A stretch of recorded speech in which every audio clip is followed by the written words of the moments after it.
নমস্কার সবাইকে, আশা করি সবাই ভালো আছেন। আমিও ভালো রয়েছি।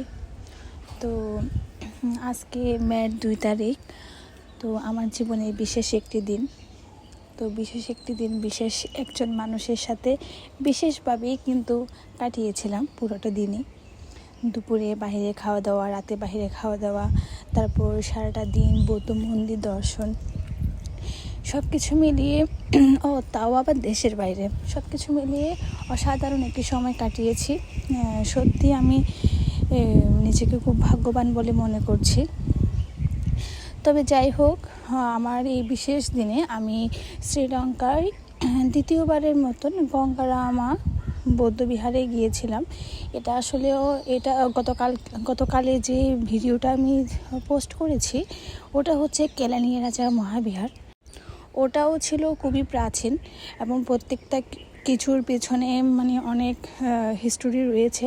ঠিক তেমনি এটাও কিন্তু শ্রীলঙ্কার কলম্বোর মধ্যে ফার্স্ট ট্যুরিস্ট স্পট গঙ্গারামা মহাবিহার। এখানে আবার একটা লেকের উপরেও ভাসমান বৌদ্ধ টেম্পল রয়েছে। কালকে আমি একটু শাড়ি পরেছিলাম, তো একটু গরম লেগেছিল, তাই লেকের বুদ্ধটা আমি দর্শন করতে পারিনি। যদিও এটা আমি আগেও দেখেছি, কিন্তু গতকালকে দেখতে পারিনি। তবে গত বছর বুদ্ধ পূর্ণিমাতে আমি গঙ্গারামা মহাবিহারে এসে দিনের বেলার ভিউটা দেখতে পাইনি, গতকালকে তা দেখেছিলাম।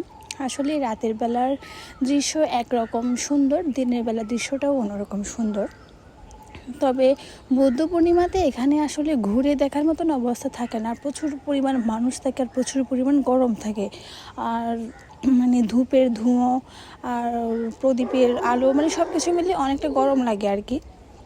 তো দিনের বেলা এসে দেখছিলাম এখানে প্রচুর পরিমাণ টুরিস্ট আসছিল। আর একটি মজার কাণ্ড হচ্ছে কি, আমাকে শাড়ি পরা দেখে সবাই আমাকে ইন্ডিয়ান কিনা জিজ্ঞাসা করছিল। এটাই আমার অনেক কেমন জানি লাগছিল, ভালোই লাগছিল আর কি। যদিও আমি আমার দেশ নিয়ে একটু অসন্তুষ্ট না, আমি আমার বাংলাদেশের জন্য আসলেই প্রাউড ফিল করি। তারপরে ওরা যেন আমার কাস্টিউম দেখে বেশিরভাগই, গত বছরও সেম অবস্থা ছিল, বেশিরভাগ মানুষে জিজ্ঞাসা করতো যে আমি ইন্ডিয়ান কিনা। তো ওদেরকে আবার বলা লাগতো যে না, আমি ইন্ডিয়ান না, আমি বাংলাদেশি। তো যাই হোক, এভাবেই গতকালকে কয়েকজনকে বলা হয়েছে। তো ওরা নিজ থেকেই আমাকে ছবি তুলে দিচ্ছিল আর ওরাও আমার সাথে ছবি তুলছিল। তো এটা হচ্ছে গঙ্গারামা বৌদ্ধবিহারের ভেতরের একটা অংশ, যেগুলো ফোনে ক্যাপচার করাটা একদমই পসিবল হচ্ছিল না। ফোনটা একদম উল্টে নিয়ে আমার ভিডিওটা করা লাগছিল, এত বড় একটা জায়গা। আর এখানে প্রত্যেকটা কিছুর চিত্র অঙ্কন করা রয়েছে আর ছোট ছোট মূর্তি দিয়ে বোঝানো হয়েছে বুদ্ধের জন্মের কিছু মুহূর্ত আর কি। তো যাই হোক, কালকে এভাবেই আসলে আমি সময়টা কাটিয়েছিলাম। পুরোটা দিনই আমি গঙ্গারামা বৌদ্ধবিহারে ছিলাম। তারপর আমরা লাঞ্চ করেছি, ধরেন প্রায় 4টা, 4:30 বেজে গেছে।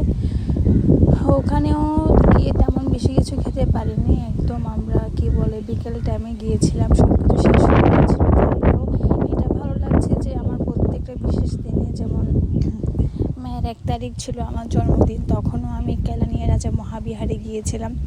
তো মেয়ের 2 তারিখও আমার বিশেষ একটি দিন, তাও বিশেষ মানুষের সাথে কলম্বোর বিশেষ কিছু জায়গায় আমি ঘুরতে পেরেছি। এটা দেখে আমার খুবই ভালো লাগছিল আর খুব প্রাউড ফিল হচ্ছিল নিজেকে নিয়ে। আচ্ছা যাই হোক, এত বেশি প্রাউড ফিল করে লাভ নাই। তো সবাই আমার জন্য আশীর্বাদ করবেন যেন আমি প্রতিটা বছর এভাবে কাটাতে পারি।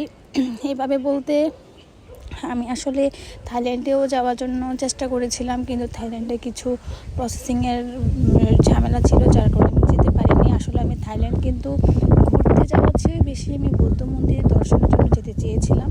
তো আশীর্বাদ করবেন যাতে আগামী বছর যেতে পারি। তো ভিডিওটি কেমন হয়েছে জানাবেন। ধন্যবাদ সবাইকে।